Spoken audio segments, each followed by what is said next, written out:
teman-teman. Kali ini kita akan uji coba mesin pemasak berkapasitas 5 kilo. Ini mesin ini digunakan dengan dinamo berapa ini?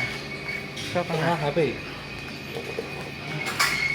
Api bantu juga puli bahan bel kirpok dan lebih aman untuk on off-nya menggunakan